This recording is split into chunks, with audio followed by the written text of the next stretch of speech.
Welcome to Sleep Narrations. You've arrived at a quiet place where nothing needs your attention and nothing asks you to stay awake. There is no story you must follow, no detail you need to remember. Everything here is meant to move slowly and gently fade. Tonight, you can simply listen, or you can let the words pass by like distant sounds in the night. The narration will continue on its own at an unhurried pace, designed to soften your thoughts and ease your mind into rest. If you fall asleep, that is perfectly fine. The story does not mind being unfinished. So take a comfortable breath. Allow your body to settle and let the night do what it naturally does. Before the story begins, before fire has a name, allow the night to settle. There is nothing you need to remember, nothing waiting to be decided. The darkness is already doing its work. Imagine a world without light, no lamps, no windows glowing in the distance, only the sky, wide and unchanged. The air is cool and quiet. Sounds travel farther here, uninterrupted by walls or roads. Stars hang above, distant and steady, offering presence but not comfort. Here, the night does not rush. Time moves slowly, measured by breath, by listening, by waiting. The land rests in shadow. Shapes soften, edges disappear. The world becomes less certain. People move carefully. They speak less. They listen more.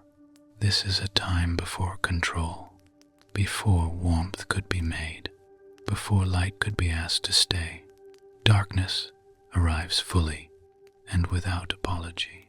As you listen, there is no need to stay alert. The story will unfold quietly, without effort. Let your breathing slow. Let the day release its hold. Nothing is required of you now. In this darkness, something will soon appear. Not suddenly, not dramatically, but softly, and for now, it is enough to remain here and rest. The narration begins. Before there were cities, before there were tools, and long before there were stories written down, there was night, a deep and complete night. When the sun disappeared, the world did not soften. It became uncertain. Shapes lost their meaning. Sounds carried farther than sight, and darkness belonged to everything. For early humans, night was not a time for reflection. It was a time to remain still, to listen, to wait for morning. There was no light to hold the darkness back. No steady glow, only the distant stars and the pale, unreliable light of the moon. Most nights, the world was quiet, but not calm. Every sound carried intention, every movement suggested presence, and every shadow had weight. In those long hours, sleep came lightly, never deeply, because the night did not forgive carelessness. The world was larger than the human mind and stronger than the human body. To survive meant paying attention. To survive meant patience. Time moved differently then, not measured by minutes, but by waiting. Waiting for dawn, waiting for safety, waiting for warmth. And yet, even in this darkness, something existed that humans could not ignore. Fire, At first, fire did not belong to anyone. It arrived without warning, a flash from the sky, a strike of lightning, a tree burning where it stood. Fire appeared suddenly and disappeared just as quickly. It demanded distance. It demanded respect. Humans did not approach it. They watched from afar. They learned its shape, its movement, its sound. Fire was powerful, unpredictable, and alive. It could destroy a forest. It could reshape the land.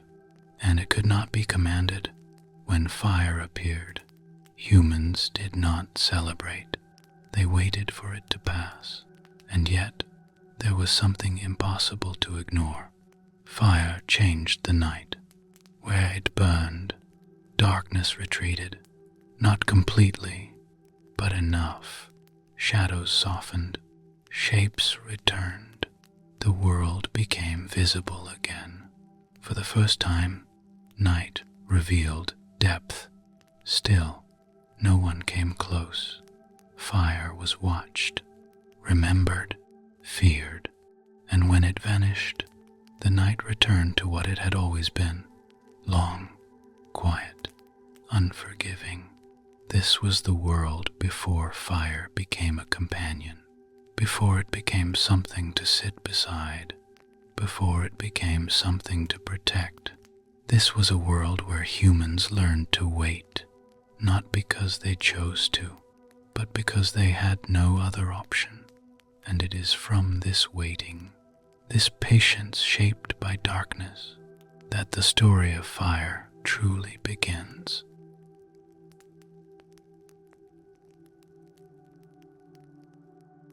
Before fire became something humans could keep, it was something they encountered only by chance.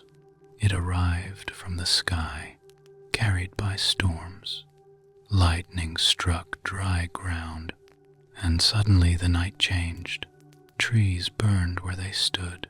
Grass disappeared into light and sound. The air itself seemed alive. Early humans did not run toward this sight. They stayed at a distance. They watched. Fire was not understood as a tool.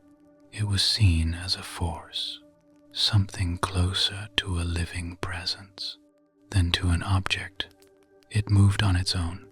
It consumed without hunger. It left nothing unchanged. When fire appeared, the rules of the land shifted. Animals fled. The familiar paths were altered. The ground itself was marked. Humans learned quickly that fire could not be rushed. It demanded space. It demanded time. They observed how it behaved, how it climbed, how it spread, how it eventually weakened. They noticed that fire followed patterns, that it grew stronger with wind, that it faded when the rain came, that it left warmth behind even after it was gone. But still, they did not touch it. Fire belonged to moments, not to people. After a storm passed, humans would return to the places where fire had been. They found the land changed. Animals were gone. Plants were reduced to ash. And yet, there was something different. The ground was warm. The night felt less hostile. The air carried a new smell. Humans stayed longer in these places. They rested. They watched the darkness from a closer distance. Fire had already altered their behavior without being controlled. They learned that fire did not last forever, that it could be waited out, that patience mattered more than courage. Those who approached too quickly were harmed. Those who kept their distance survived. And so, fire taught its first lesson, not how to use it, but how to respect it. It taught humans that some forces could not be taken, only understood, that some changes required waiting, that timing mattered. Night after night, storm after storm, fire appeared and disappeared again, and each time humans remembered. They remembered the light, the warmth, the brief sense of safety. Fire was still not theirs, but it was no longer unknown, and in that quiet familiarity, the long process of understanding began.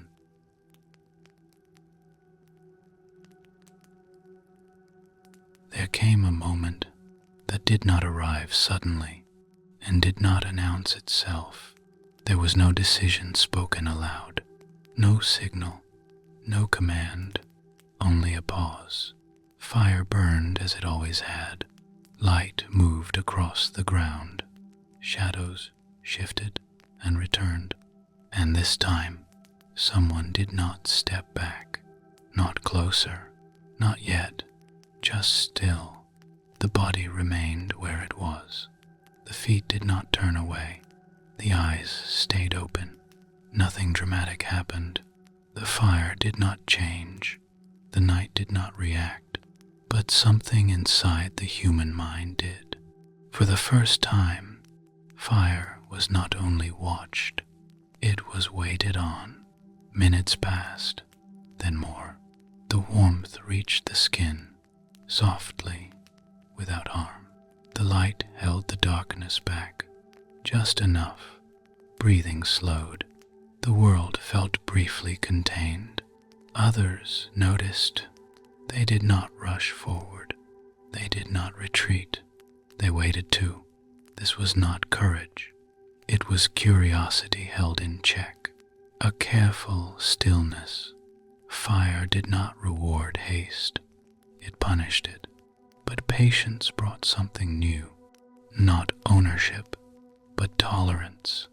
Humans learned how close was too close, how far was too far.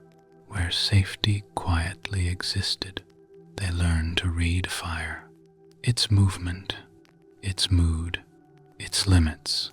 This watching required time. It required staying awake. It required choosing not to move. And in that choice, something changed. The night no longer belonged entirely to fear. A small circle of light made space, where waiting felt possible.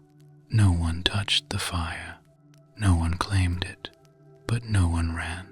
This was the beginning, not of control, but of presence. Fire remained wild, but humans had learned that not everything powerful needed to be fled. Sometimes it needed to be endured. Sometimes the most important step was not forward or back, but staying where you were. And so, without words, without intention, humans learned a new skill. They learned how to wait beside something stronger than themselves.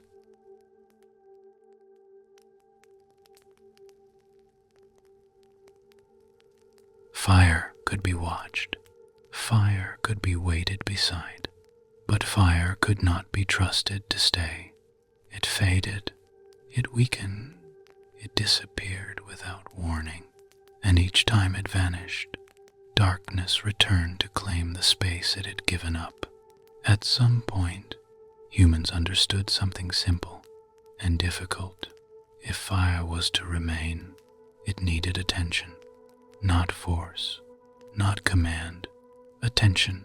A burning branch was carried carefully, not as a weapon, but as a responsibility. Hands learned to move slowly. Steps became deliberate. Every motion mattered. Fire did not follow intention. It followed conditions. Too much wind, and it grew dangerous. Too little, and it weakened. Humans began to stay awake longer, not out of fear, but out of duty. Someone watched, someone waited, someone stayed. Fire demanded presence.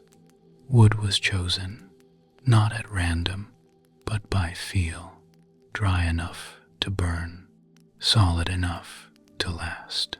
The fire was fed, not rushed. This was not mastery, it was cooperation.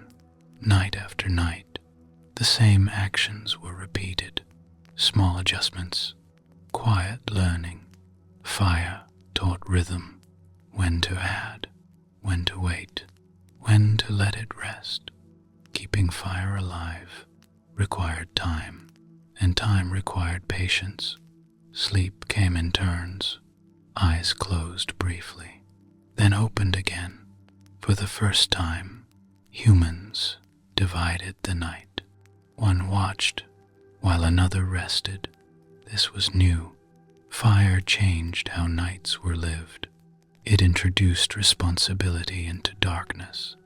No longer was night only something to endure. It became something to manage. Fire did not belong to one person. It belonged to the group. If it went out, everyone felt the loss. If it stayed, everyone shared the warmth.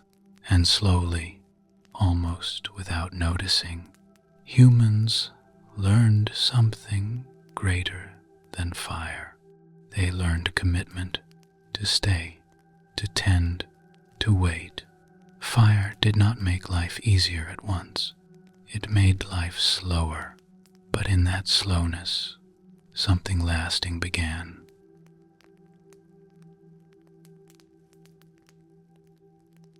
Before fire stayed, time followed the sun. Day meant movement. Night meant stillness. When darkness arrived, life withdrew.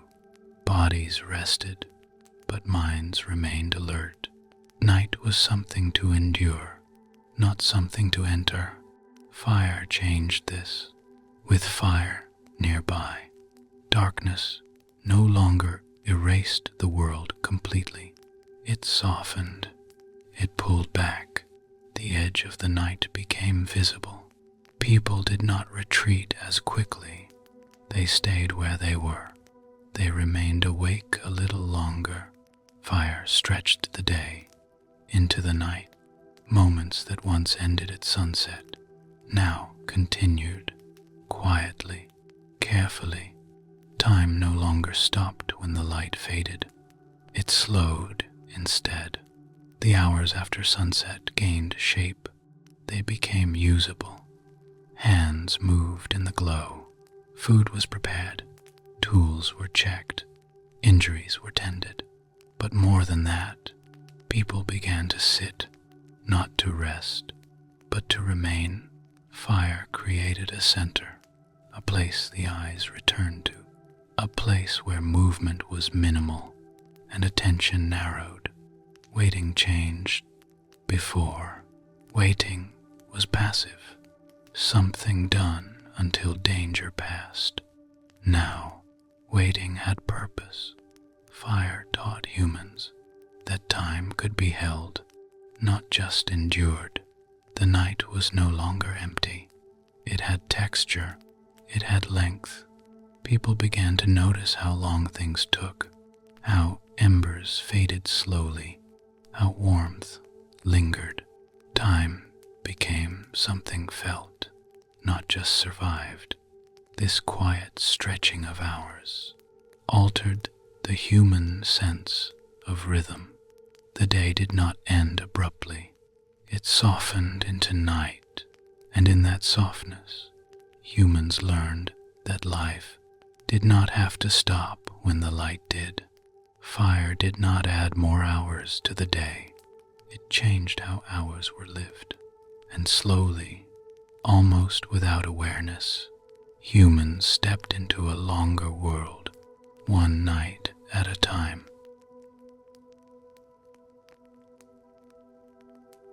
Before fire was kept, food was taken as it was found.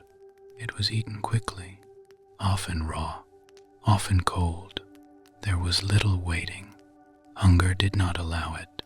Fire changed this relationship. Food placed near the flame did not need to be consumed immediately. It could be set down, watched, turned. Time entered the act of eating. The smell of food began to change. Slowly, predictably. People noticed this. They stayed close.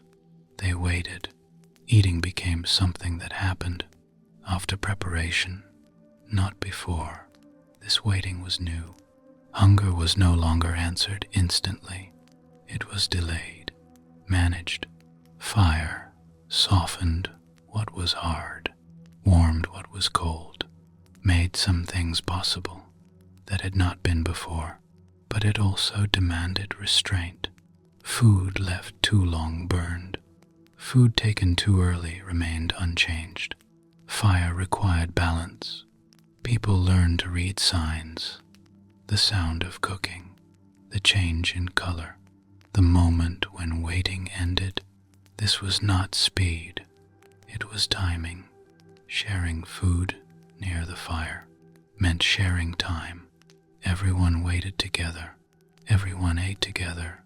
Meals became slower, more deliberate, and in that slowness, bodies changed. Energy lasted longer, warmth remained, rest came easier. But more important than the body was what changed in the mind.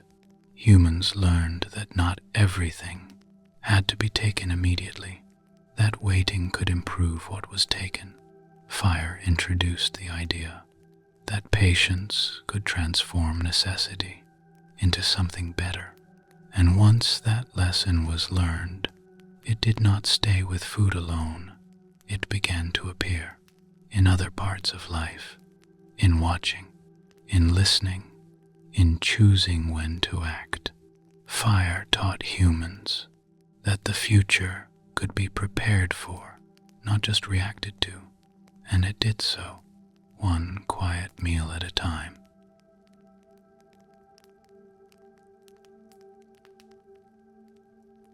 As fire remained, people remained with it, not standing, not moving, but sitting. Fire did not demand constant action. It invited stillness. Faces turned toward the same place. Eyes followed the same movement. Light reflected in many directions, yet held everyone together. This was new. Before fire, attention was scattered, always outward, always searching. With fire, attention gathered. People sat close enough to feel warmth, far enough to feel safe. They adjusted their distance. Without speaking, silence became shared. No one needed to explain why they stayed. No one needed to leave. Fire made space where words were unnecessary. Breathing slowed, bodies relaxed, muscles released the day. In this circle, differences softened. Young and old, strong and weak, all faced the same light. Fire did not choose. It warmed equally. Trust grew quietly, not through promises, but through presence. Night after night, the same faces returned. The same places were taken. The same light was shared. People learned who stayed awake, who watched carefully, who could be relied upon. Fire revealed character without asking questions. It created familiarity, a sense of belonging that did not need a name. Arguments lost their urgency. Movements became smaller. Voices softened. Fire did not solve problems. It allowed them to wait. In that waiting, connections formed, not dramatic, not declared, but steady. Humans learned to be together without needing to act. They learned that simply remaining could be enough. Fire did not create community in a single night. It did something quieter. It gave humans a reason to return to the same place, again and again, and in that return, bonds formed, not through effort, but through shared time.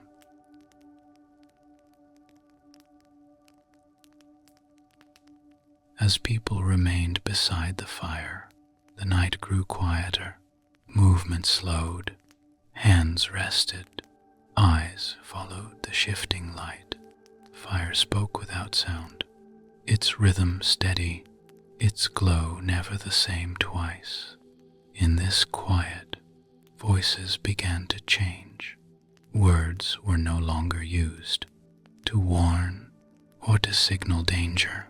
They were used to fill the waiting. Someone spoke softly, not to command, not to explain, just to speak. The fire listened. It did not interrupt. It did not hurry the moment. Others listened too.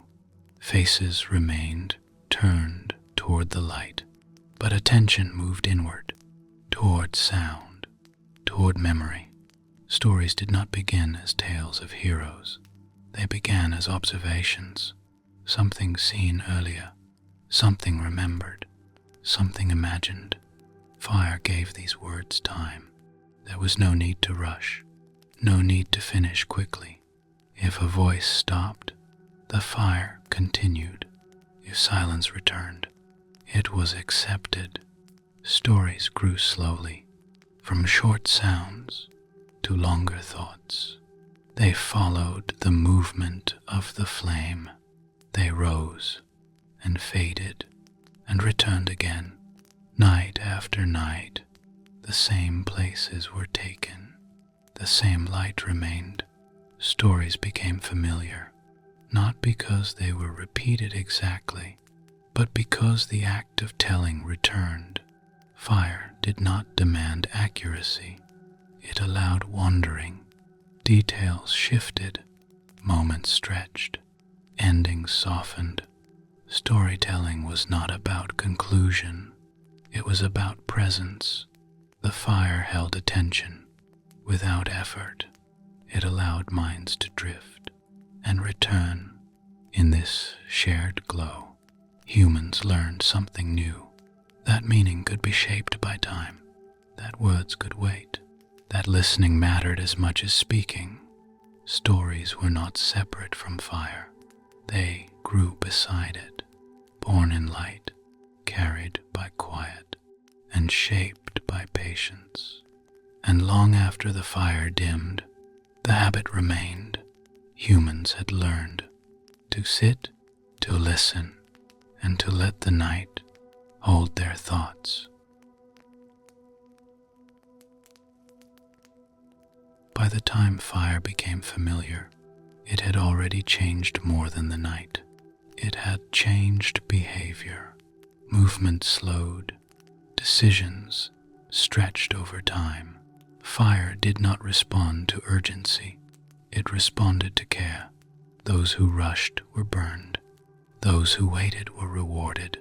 Slowly, this lesson moved beyond the flame.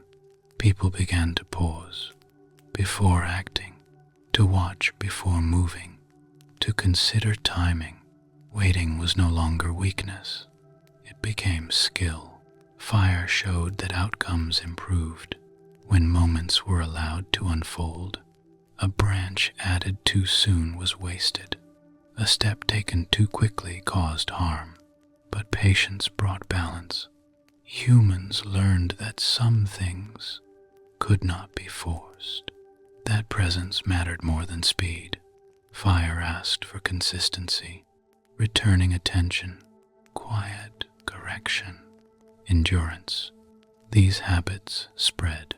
Waiting appeared in hunting, in choosing paths, in caring for the young.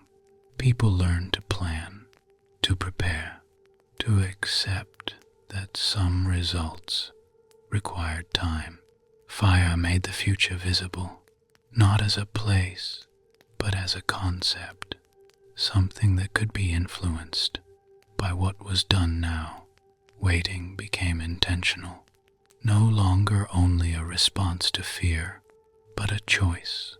Fire taught humans that progress did not come from rushing forward, but from staying with something long enough to understand it.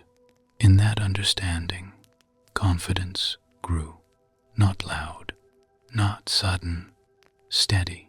Fire did not give answers, it gave time, and in that time, humans learned that waiting was not empty, it was active, it was shaping, it was how change began.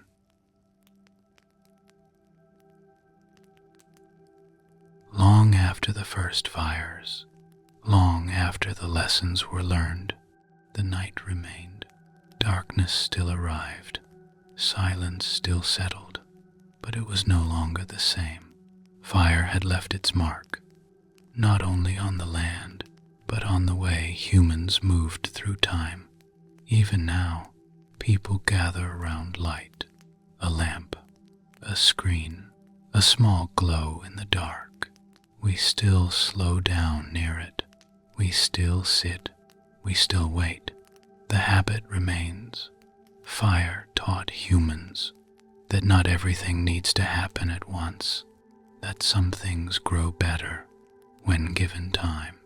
It taught patience without words, responsibility without rules, and when the fire dims, when the light softens, the lesson does not disappear, it stays in the quiet moments, in the pauses between thoughts, in the space before sleep. Tonight, as the world settles, you do not need to hurry. Nothing is waiting to be solved. Nothing is asking for action. Like those early nights, you can simply remain. The light is enough. The warmth is enough, and waiting, for now, is all that is needed.